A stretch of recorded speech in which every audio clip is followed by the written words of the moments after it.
This episode of TGQ&A is brought to you by self-loathing. Self-loathing, the only word that Jamie French can't say when doing a live show.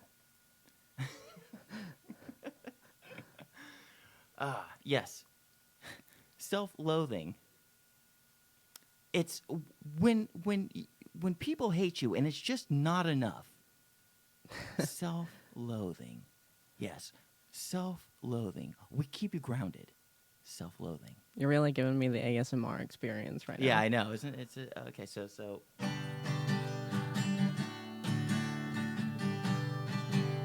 it's TGQ&A. Hey, everybody. Welcome to the Approximate Podcast. This is another episode 34 of TGQ&A. I'm your host, Jamie French, and you just heard, as always, a lot of bullshit. How's everybody doing tonight? Again, as always, we're going to let the chat room populate before we get to any questions. There's some cool things to talk about, some cool things to say, some cool, interesting people that I'm going to introduce you to. So, without further ado, let's just hop right to it. I have a special guest in the room, Luna Vixen. Hello. Hi, Luna. How you doing? I'm doing good. How are you? Doing great. New girl on the scene. She is a new neighbor of mine in beautiful Arlington, Texas. Why the hell did you move here? Why would you do that? Well, you know. Is it because you wanted to be part of the one of the largest metropolitan areas without public transportation? Was that it? That's why. You got me. I needed to be somewhere where I couldn't drive. Right. Yeah, it's all walking forever and ever, Arlington, Texas. So welcome to Thank you. I love it here. Our great city. It's really pretty here. But tell the truth. The real reason that you wanted to come down is because you wanted to be next to the fucking star of stars. That's why. Jamie French. I heard Jamie French lived in Arlington, and I was like, fuck. There's where I need to be. I'm on my way. Who could blame you? Who could blame you? But in all seriousness, I need you to tell me how much you love me. So much more than myself. Again, self-loathing. This episode brought to you by self-loathing, the fine people. Self-loathing. We keep you grounded. So you are new on the scene. Yes. Relatively. I'm new on the professional scene, I guess. I'm getting there. Most of my stuff is self-produced. Okay, great. How long ago did you start? About a year. About a year ago, you started in the adult entertainment industry. Yes. The biz, as it were. Yes, about a year ago. I got started through Reddit, actually. Really? Yes. Wow. Can I? What's the? Please. What's the subreddit you were posting on? So I started. Was it traps? That's where I God started. damn it! Well, I knew it. Well, I guess I started on Gone Wild Trans, and then I moved to traps. Just because. Yeah. I kept getting messages, as I'm sure most people that post on there do, and they were just like, post on traps, and it was relentless. So I just followed up on the wishes. Nice. Build it and they will come. Yes, and that's absolutely true. Now, do you have any quote-unquote like official scenes or sets that you've done outside of your own self-produced work? No, I don't. Okay, well, that's not to give anything away too much, but the machine, it's in the works. Things are going to happen. I think you know what I'm talking about. But yeah, you're going to explode very soon. Well, I would hope so. That's the plan. Well, I guess this is the second time that you and I have officially met, in person. Yeah. And I gotta say, from our initial meeting, everything about you is completely correct for what's about to come your way, and I'm very excited to see how you progress and see all what your future endeavors are. It's very exciting. Well, that's very reassuring to hear from you. Thank you. Absolutely. So, everybody, this is TGQ&A. We're here to answer questions, and we will get to those questions very soon by way of, same as always, the Curious Cat app and your emails. And we're going to get some people into the room. And we got a couple people watching right now. That's fine. So I'm going to talk a little bit about some news that's going on, as it's been probably 2 months since I've done one of these. And there are some things going on. And it's so refreshing to be able to kind of do these on a when I feel like it basis. You know, I let fans of the show know a little while back that that's kind of the way that it was going to be for at least the foreseeable future. So it's like I love it. We got everything set up here. Look, we got this whole Halloween spread. It's as of the time of this recording, October is in its is it waning or waxing days? It's waxing days, right? Because waning's when everything's ending. See, you're getting me in trouble with everyone because I'm not in tune with everything. No, it's so it's the beginning of October, and you know, I just kind of put on a little spooky spread. Having a lot of fun with October this year.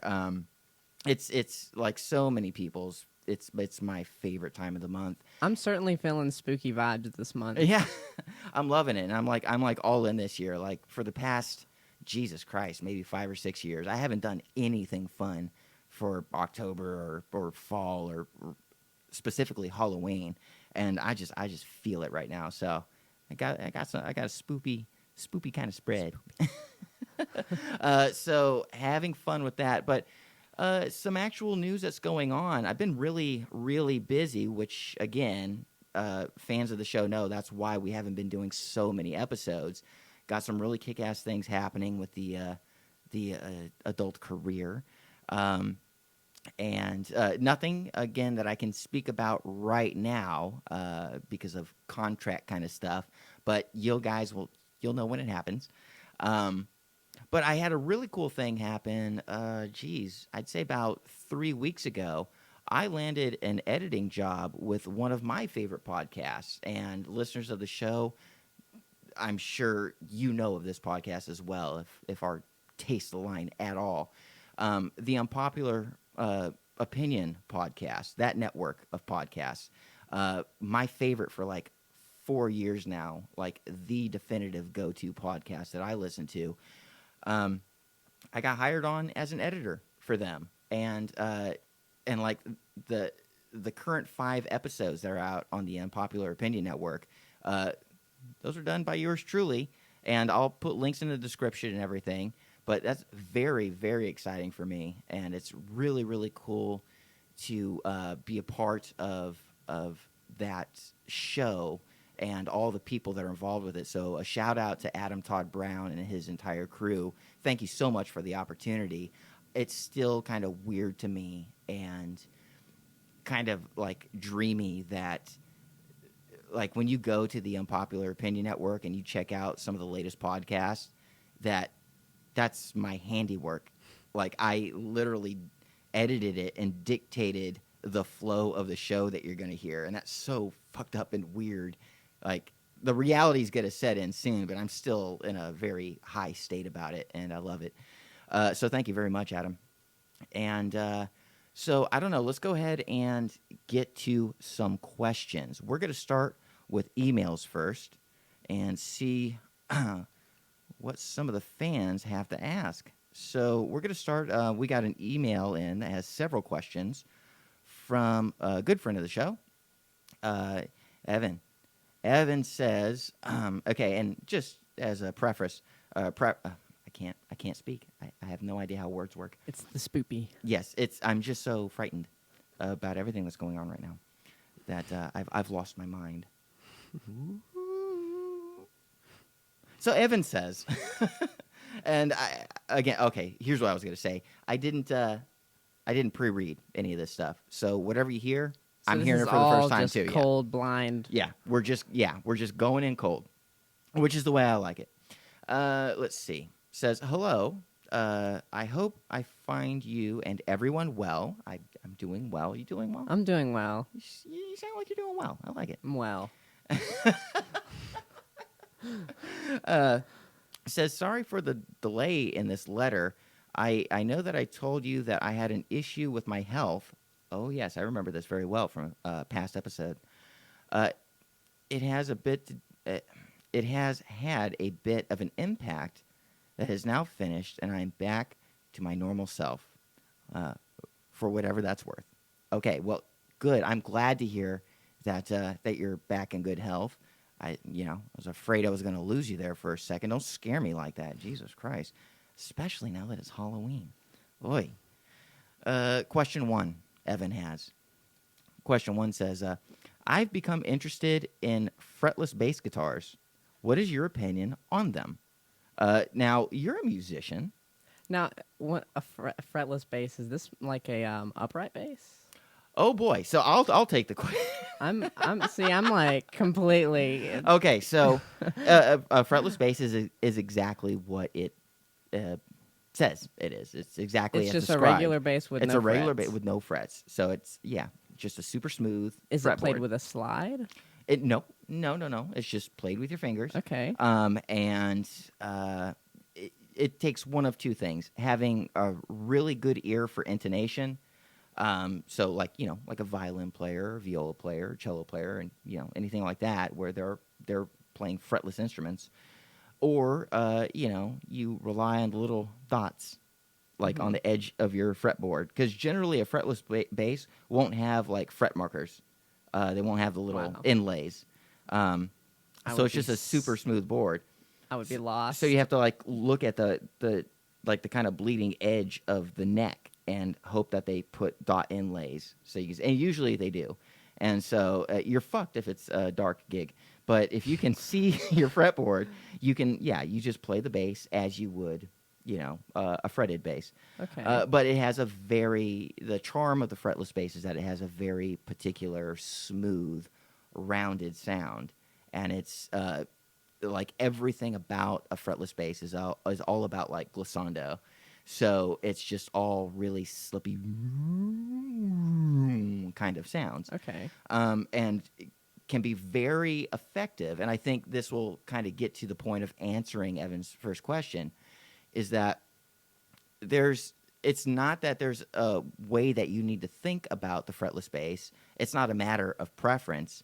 It's a matter of using the right tool for the job. If the song that you're playing, if the song that you're writing benefits from the character of a fretless bass, then a fretless bass is simply a thing that you would use. Have one in your arsenal. You can get them as cheap as any cheap bass if you just want the overall effect. I had a really cheap, like $200 Rogue brand from Musician's Friend fretless bass that I simply used for the overall effect. I wasn't worried about professional tone. I wasn't worried about anything like that. I knew I needed one for a very specific song, and so I spent $200 to get it. And I did all my tone shaping and kind of extraneous tone work after the fact in post-production, because I knew I would love to have a proper, fretless bass one day, something I spend a little bit of money on. But right now, I'm not writing the kind of songs that would necessitate a fretless bass for the amount of money that I would spend on a good one. So I bought a cheap one for one particular song and used its initial main charm to my benefit, and then just kind of cleaned it up in post-production. And then I got rid of it. But if there's ever going to be a time where I need a fretless bass again, then I will either do the same thing. I'll buy a new cheap one, or, I will borrow one from a friend, which is probably what I should have done like the first time around. I know enough musicians to where I could borrow a fretless bass, but it was kind of just fun to dick around with. The one that I bought, its intonation was off. I could tell it wasn't a quality instrument, but for the purpose that I bought it for, it did a good job. And so what do I think of them? I think just like anything else, you should have every tonal tool available to you insofar as that you can afford them, and that's just kind of a thing that comes with time. If you're a hobbyist, you probably never run into that situation. If you're a professional musician, if you're a studio player, then yeah, you want to have every kind of instrument. I mean, there's a point where instruments start getting really, really wacky, you know? Like, you don't necessarily have to have, like, a resonating, like, sitar, guitar hybrid or anything like that. But, I mean, sometimes, you know, if you can afford it, sometimes even wacky shit like that is good to have.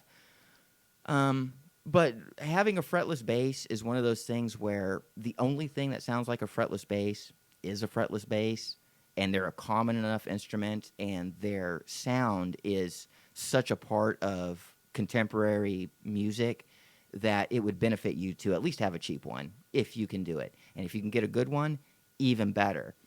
But usually when you're spending a lot of money on an instrument like that, it tends to be that if you have a really good fretless bass, you're kind of specializing in the instrument. And all of my answers come from the point of view, as far as like musician questions, from the point of view of like a songwriter, you know, and tools that would benefit a songwriter that, you know, has their hands in a lot of like pots, instrument wise. You know, you play a little bit of everything so that you can get the job done. But usually if you're that kind of person, you also you will just know a lot of musicians, you know. If you're a specialist player, if you're like just a player in a punk rock band, you don't really need to know about those kind of things. Those aren't in your general interest. But I'm talking to people that write songs, and if you're a songwriting kind of person, then the kind of circles that you're going to run in are going to generate a kind of community around you where you get to know all kinds of musicians of every flavor, and you can go to a person that specializes in like a fretless bass and either borrow their bass or hire them for their services as a player. But generally, yeah, it's a good tool to have. I think I've ran that into the ground. So we're going to go on to question 2, Evan. Question 2 is, do you think question 1... God damn it, Evan. You're killing me, Smalls. Do you think question 1 may have come about by the medication I'm on? Signs point to yes. Signs point to yes. Jesus, Evan, yeah. Refer to answer 1. Question 3. Hey, you're giving me a lot to talk about, Evan. Thank you very much. You never let me down. You know, like I've said this before, Evan, you have tend to save the show time and time again with your just never-ending spattering of nonsense. You know, I love you, kid. Question 3. Why do the drum guys at the music shop give better service to me when I'm in the bass section than the bass guys? Ooh, interesting question. You know, I don't know that I've ever run into that predicament, but I think I may be able to have an answer for you. I gotta take a drink of something real quick, and I don't want to drink on microphone. So, like, you talk, you say some stuff for a second. So, did this say the drum section where? Guitar Center? Again, I'm sure we can imagine like it's any music store, but I imagine something like a Guitar Center where a drum guy comes into the bass section and you're looking for bass advice, and the drummer has more interesting, better stuff to say than a bass player. Well, so in my experience, drummers are some of the best musicians because they're really keeping the band together when they're playing live. Like most of the band is referring to the drummer to be in the right timing. Here's why I think drummers are giving you better advice than we're talking about salesmen here. You know, take a place like Guitar Center. The drum section's filled with people that play drums. The bass section, bass, guitar, same. I used to work at Guitar Center. I was hired to do. I worked in the accessories counter, like all the pedals, all the like little bits of accoutrement, the picks and plugs and patch cables and all that crap.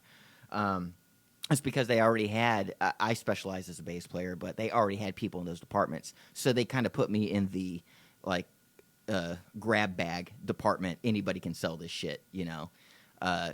You're essentially selling flavor packets to kids that are buying their first guitars, you know. Oh, have a flanger pedal. What does it do? I don't know. You'll love it. that kind of thing. This is the other thought I had. But go ahead. thinking that it was.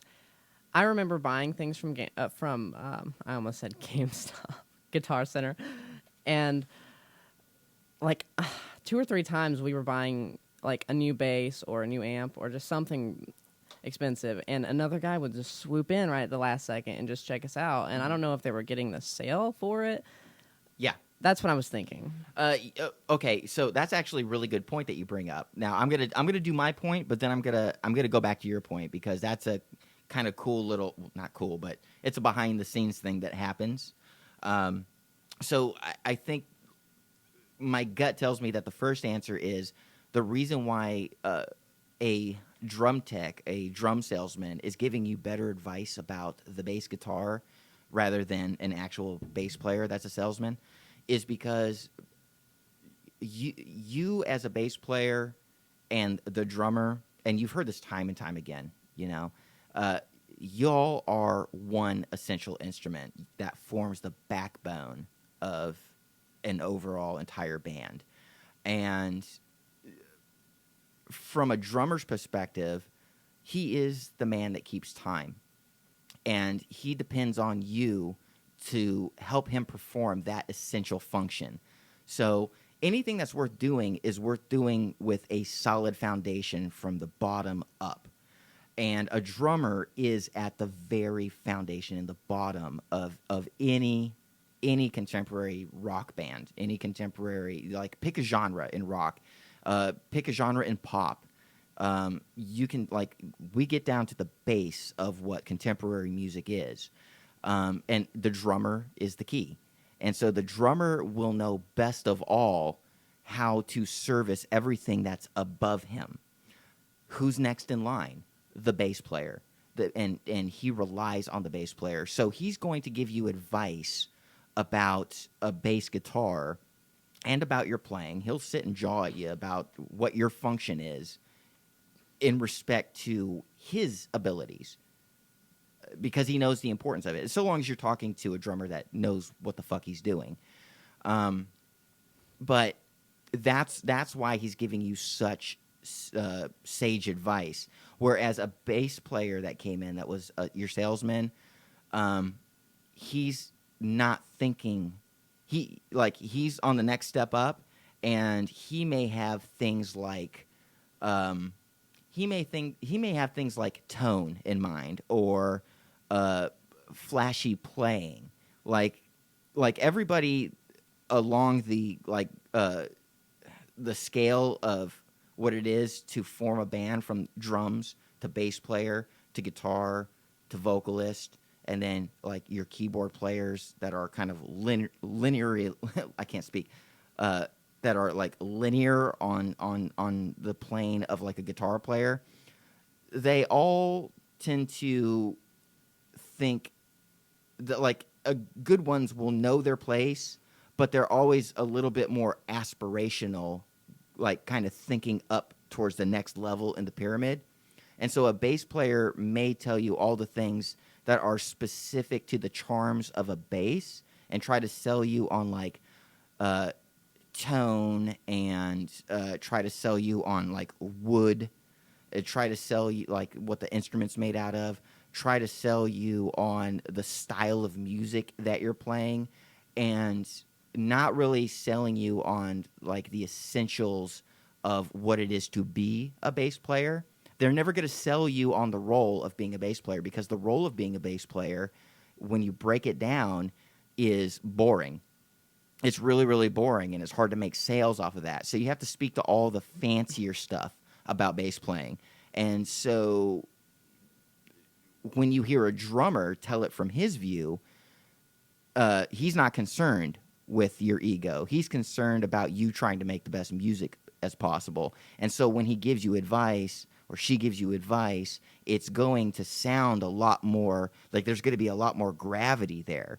And so, yeah, if you ever do wind up in a position where a drummer is your salesman in the bass department, listen to the drummer. In fact, now that I said all that, maybe insist on somebody from the drum department to be your salesman, which kind of ties back to your thing. You said that you were trying to buy something, and at the last minute, another salesman, probably from another department, I don't know, probably came in and swooped up the sale and brought you to the counter. It's a cutthroat game at Guitar Center because everything is commission-based. And anybody from any department, except for the accessories counter, can sell large purchase items.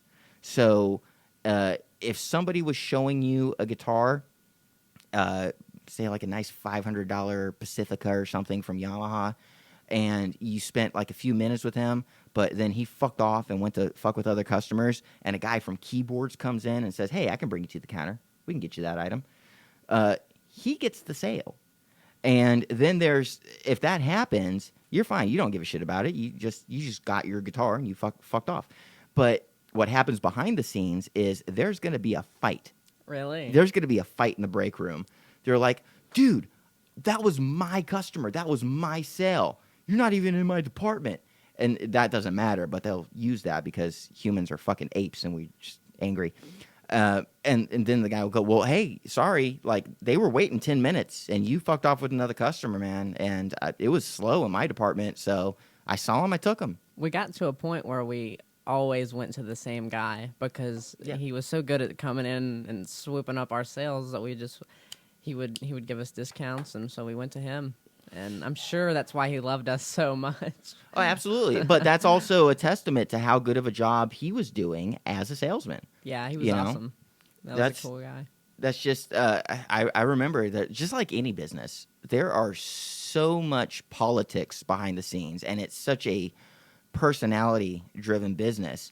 And you find the guys that have like a loyal customer base, that have the same repeat clients coming in time and time again, are the ones that truly know what it is to give good customer service. And they know that it's not just about being ambitious for sales, that, again, the foundation of anything that's worth doing is from the bottom up. And if you're a good salesman, that you know that customer service equals sales. And you shouldn't just be like roaming around the room trying to get as many sales as you can by volume. You should be concerned about the quality of a particular sale. You want to be the one who's approachable, not the one who's having to approach constantly. Right. So, Evan, I hope that answers your question there. Let's see. We're going to go to question 4. Question 4, Evan asks, what would tempt you away from a Philly cheesesteak? Sacrilege. That is, how dare you? I don't eat cheese. How dare you? You don't count. You Yes. have no dog in this fight. I get the pass. I'm actually getting angry at you. I think that you should just stop talking. You don't understand the majesty of a Philly cheesesteak sandwich. And it's misfortune. I wish I liked cheese. It is misfortune. You're damned and you're doomed. It's just the gods have just shat all over you that you can't appreciate a Philly cheesesteak sandwich. Food of the gods. If you give me some cheese and it's deep fried, I'll eat it. It's essentially that way. I mean, it's essentially that way on a Philly cheesesteak. The gods wouldn't have it any other way. If there's anyone I think could get me a Philly cheesesteak, I would just absolutely fucking destroy it's you. I think you could pull it off. You know what? You don't gotta lie to make friends. I'm not lying. I ate your Texas toast. And that had cheese all over it. It did. All right. Okay, fair enough. But Evan, to answer your question, I have cheated in my time. I've cheated. I have put others above the one true great love. I have. I've strayed. And I pray about it. I do. But between you and me and Luna and the 3 people that are watching right now, God bless you all. I have sinned with the gyro. I have sinned with the kebab. I have. What about the shawarma? Same family, but that's like dicking with the person that I'm cheating on. Like the person that I'm cheating with, that's like dicking with their brother. Like I can't even go that far. No. I've cheated on Philly cheesesteak, and it was with the gyro. For our friends over on the other side of the pond, the kebab. And she is a mistress. She is just the most amazing. I'm so sorry, cheesesteak. I'm so sorry, cheesesteak. I'm so sorry. I'm so sorry, but you don't see the way she dresses. You don't understand, cheesesteak. Jesus Christ. I'm sorry. What do I do? I'm torn. I'm torn between two loves. Have you ever had? Okay? It's like, I'm not okay. It's not okay. I've sworn allegiance. I've sworn allegiance to the cheesesteak, and there's just something about that Mediterranean. There's something exotic about the gyro, about the kebab. it's the spice. It is. It is the spice. It's the texture of the bread. It's that sauce. It's the sweet tabbouleh. It's just, and I feel bad. And I got to do 5 Bloody Marys and do the, I'm not Catholic. I don't know what they do, but I definitely got to do 5 Bloody Marys. Drink 5. What? 5 Hail Marys. And I don't know. I gotta spend some time doing some charity work. I don't know how I'm gonna make up for it. But I have cheated. I have been unfaithful. But I just don't know what to do. I gotta go adopt a you know what I mile. should do? I should try to talk both sandwiches into a polyamorous relationship where I get to have the best of both worlds. It's a very selfish endeavor, me and my love for sandwiches. Okay, okay. We are still talking about sandwiches. Okay. As far as you know, yes. So, Evan, let's get to question 5. Question 5 is, oh boy, this might be of an adult nature. Ooh. Let's see. Question 5: Your toys and oh no, it's not. It's not. No, this is wholesome. Question 5: Your toys and candies will be in the post on Friday. Anything other than chocolate you'd like? Okay, so there's a little bit backstory here. I'd say about 4 episodes ago, Evan sent me a care package from England, where Evan's from. And I did a whole show, like a whole unboxing show about it, and there was so many amazing treats and so much good, like, candies and toys. See my little gumball figurine here? That comes from Evan. For those that are watching this, on YouTube, for those that are listening to this on SoundCloud or iTunes or wherever, fucking go watch the show, idiots. What are you thinking? God damn it! I set up a camera for a reason. Play ball, man. But yeah, Evan asks if there's anything that I'd like in particular. No, just keep surprising me with stuff. I would say maybe go away from the candies and go more towards like the savory kind of treats a little bit, because those were a joy to like there were flavors I've never flaved from merry old England. That was nice to experience that, and it was none of the candy stuff. Essentially, chocolate tastes like chocolate, and I appreciate that. And I did love how different, like, true official Cadbury chocolate was. It's definitely different than what we have here, and I think of a much higher quality. But yeah, let's go with some more savory snacks and trinkets. Give me, like, just send me fucking weird little things from England. Just surprise me. I'm gonna be happy with anything you send. I appreciate it so much that you are sending these little care packages, and absolutely, the next time you send one, we are gonna make a big fucking deal out of it on the show. So that's it for Evan's questions. Respectfully yours, Evan. P.S. I'm not dead yet. Well, good. We established that. Otherwise, I don't know that I would have received this email. So stay alive. Stay alive. Don't get dead. At least send me another package before you.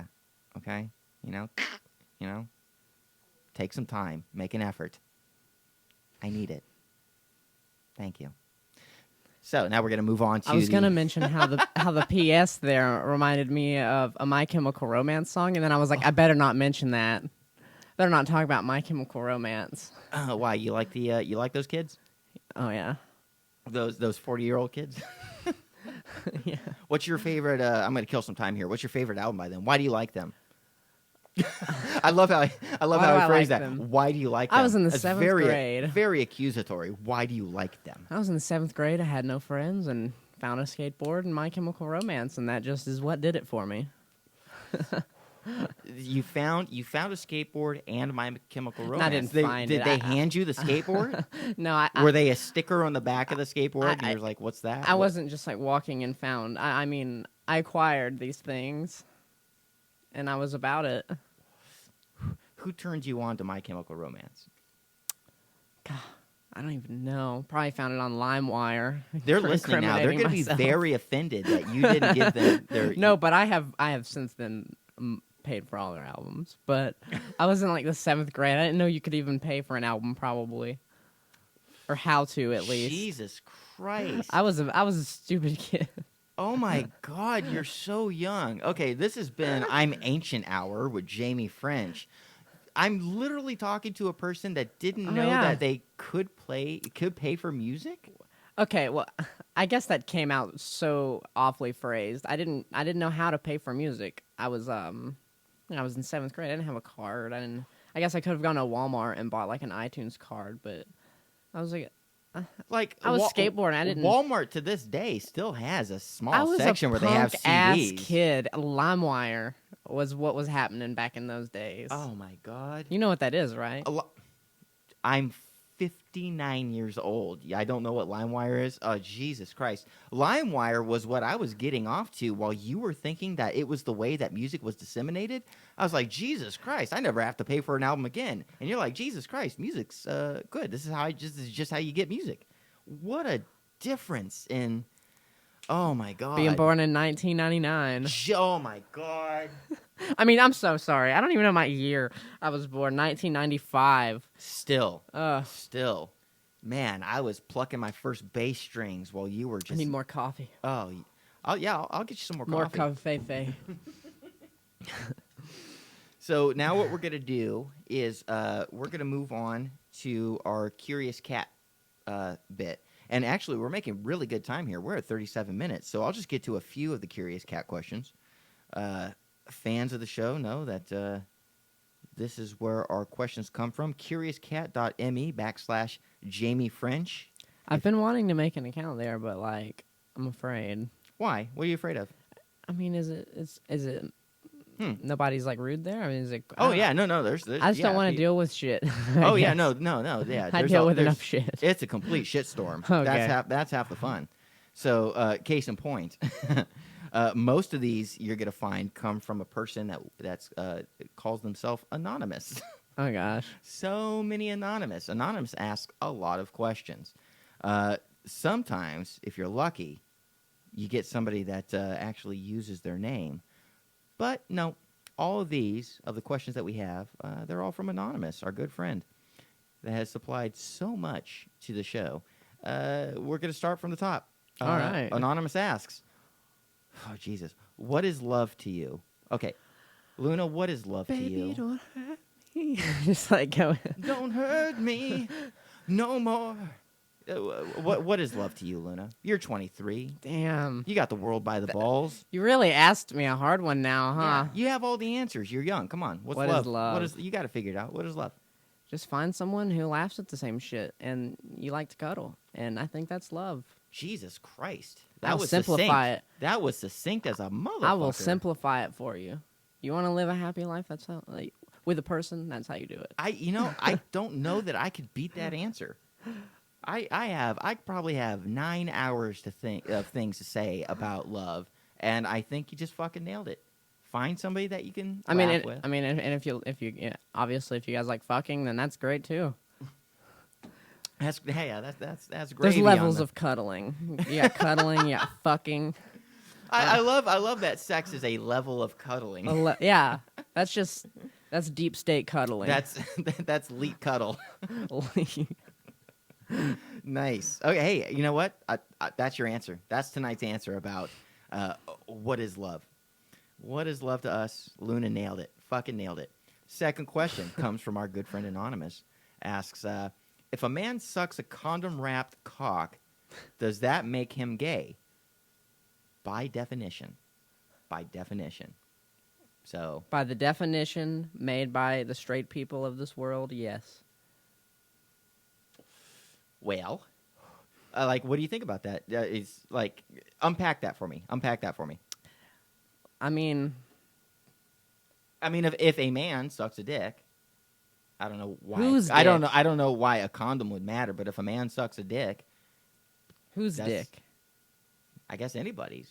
Like, it's a dick, right? I mean, I don't know. I mean, do you want like the Ron Jeremy dong or like the cute girl dong? I think so long as a man doesn't feel like he's forced to suck a dick and he's doing it of his own volition, I think, knowing what I know about guys and all my experience with guys, I think he's just happy to be there. I think Any you're dick right. will It's do. not about whose dong.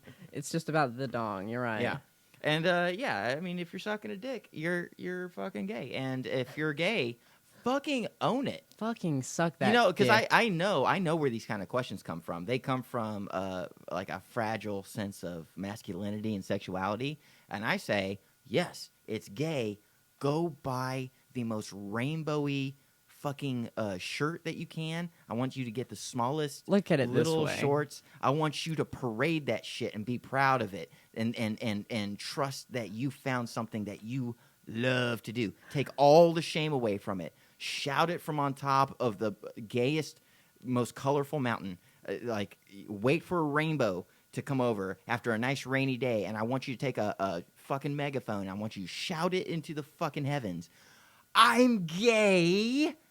I love cock. If you're a dude, do that. Like, fucking own it. Fall in love with life. Fall in love. Suck all the dicks. Make sure it's fucking consensual and that it's all done with, like, just the biggest love in your heart, and just go out and just suck until your cheeks implode. Just suck and be gay and be happy and just be in love with that side of yourself. Please, just go be gay. I need to change my definition of what love is. Oh, please, I got to hear this. Just it's sucking dick. It's sucking It's dick. Anonymous. You've given me intuition. Oh, see, this is what I love about this show. We're all constantly helping each other out. We're figuring out life together, folks. I mean, if It's a you journey. looked down and saw yourself sucking your penis, would you think it was gay? I have looked down at myself sucking my own penis, and it was absolutely gay. It was the best kind of gay. Well, there's your I was answer. like, I'm sucking the ultimate dick. It's like, yeah.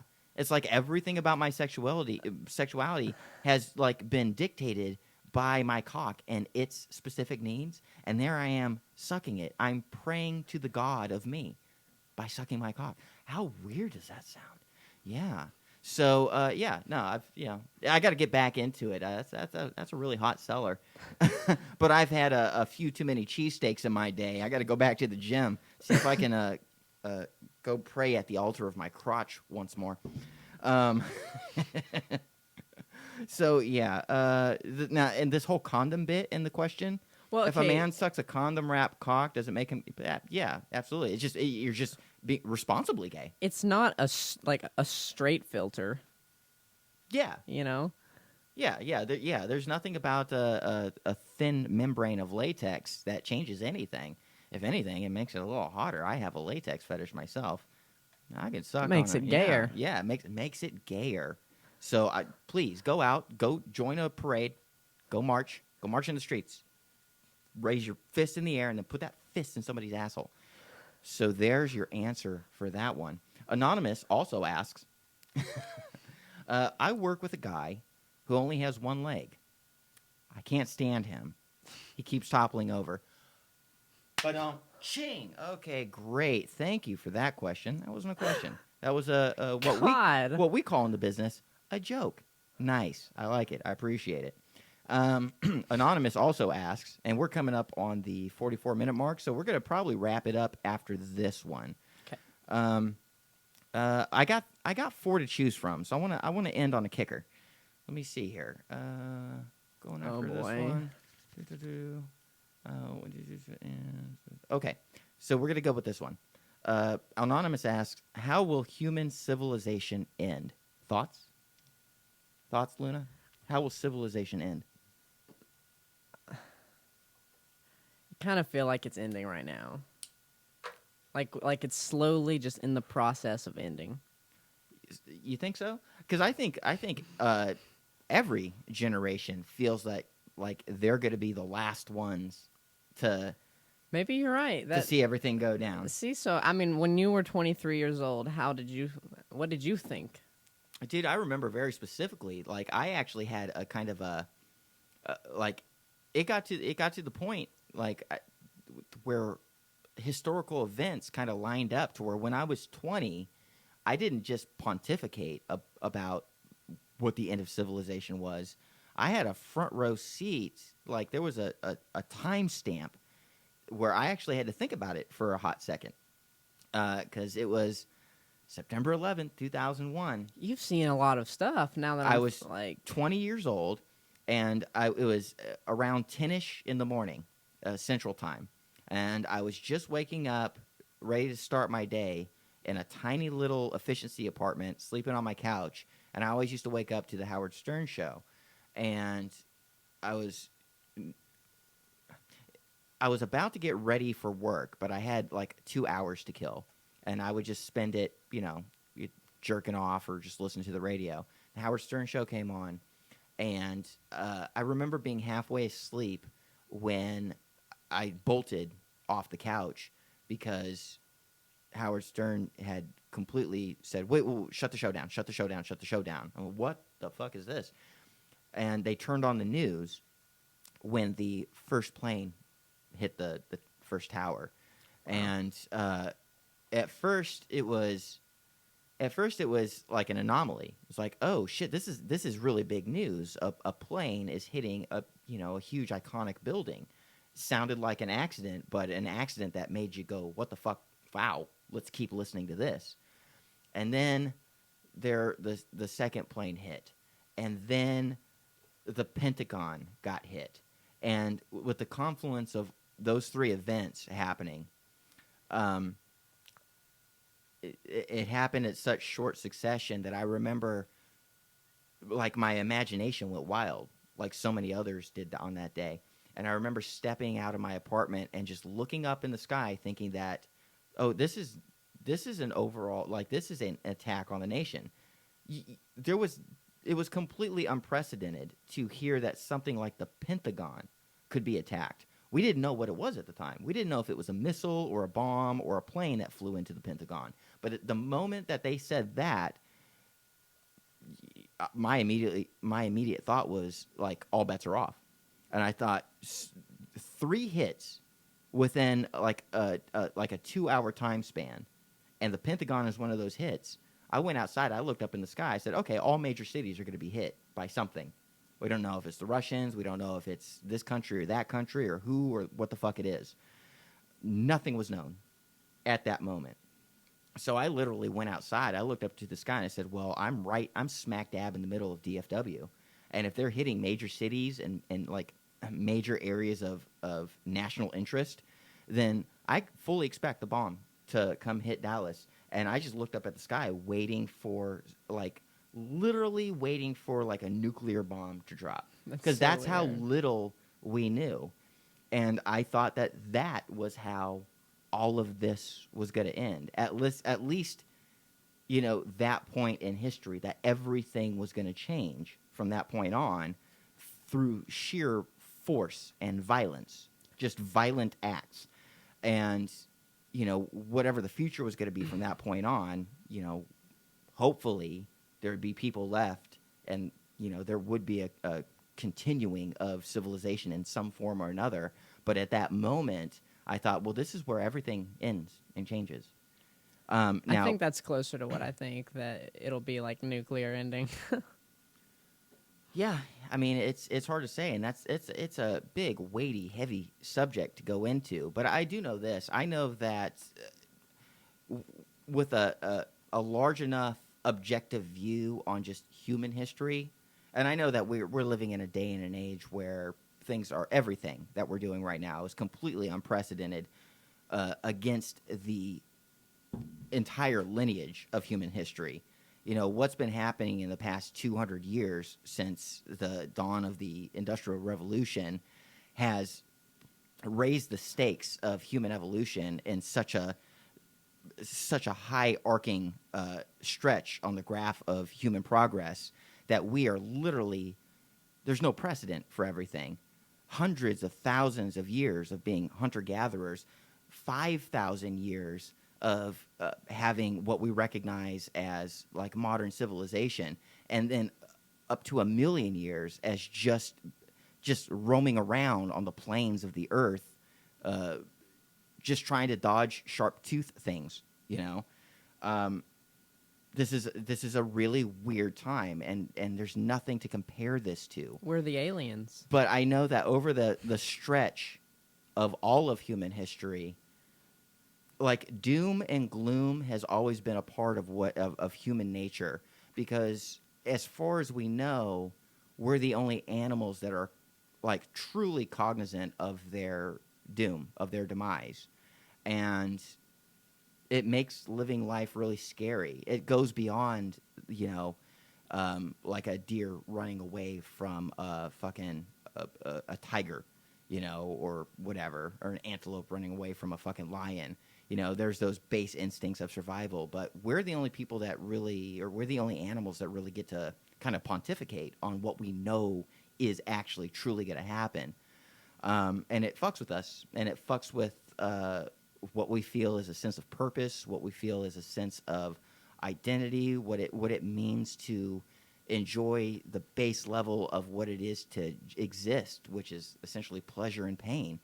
And so because we're such a dour species, because we have a well-developed, in comparison to other animals, prefrontal cortex that gets to imagine something other than basic survival, I think end times are a kind of a novel thought that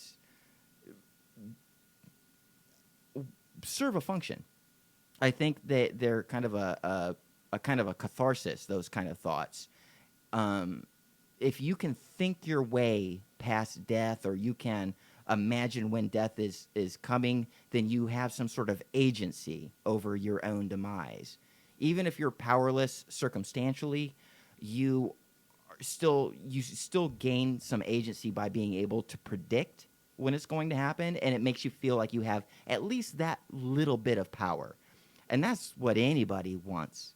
It's our only, what we feel as we're living day-to-day lives, our only true saving grace is that we have some sort of agency over how we live.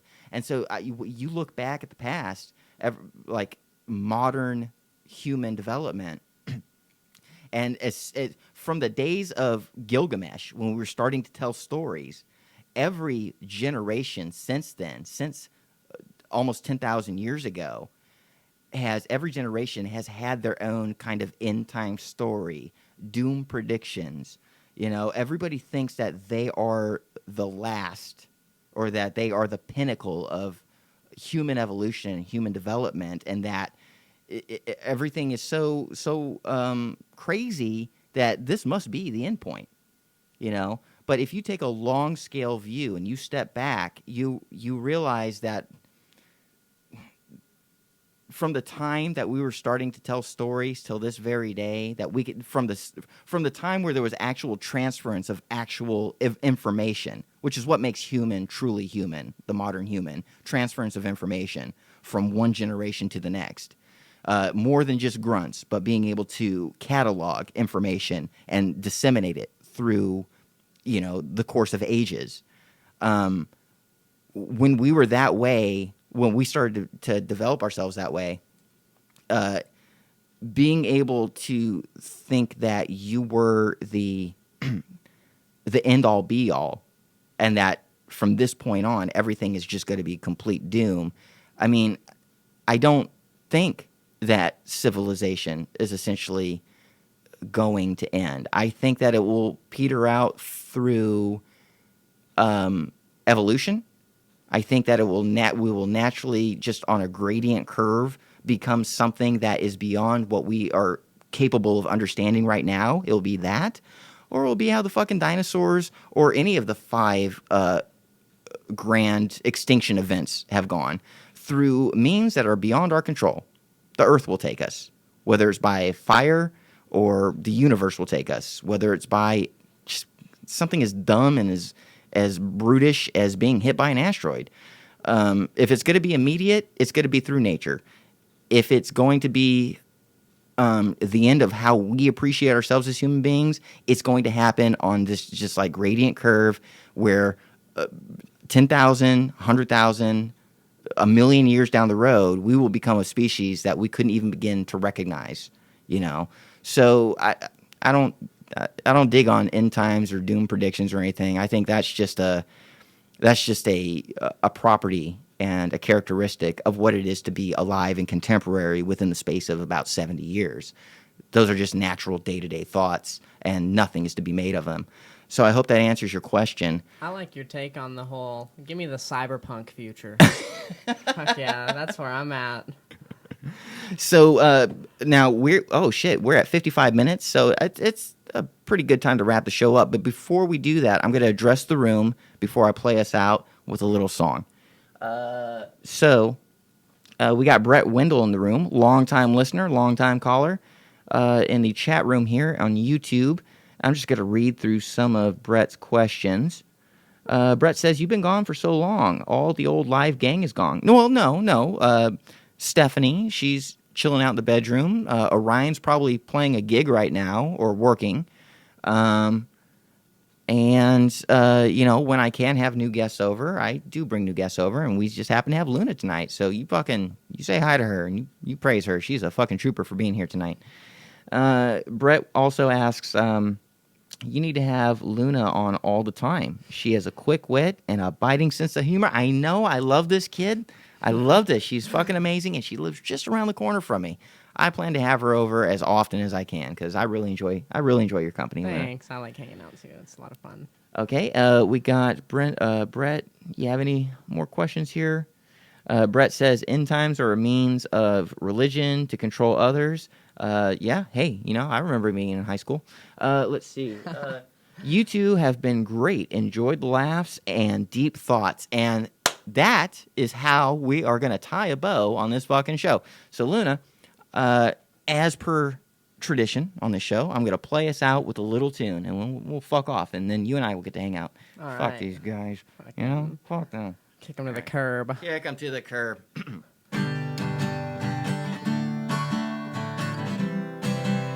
Oh, playing with Luna. She's been a great guest. But Luna, she might be the best guest on the show now. What do you think? Everybody write in and tell me how great Luna is. Oh my god.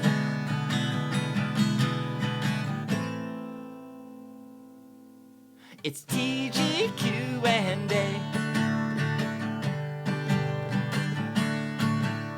It's TGQ&A.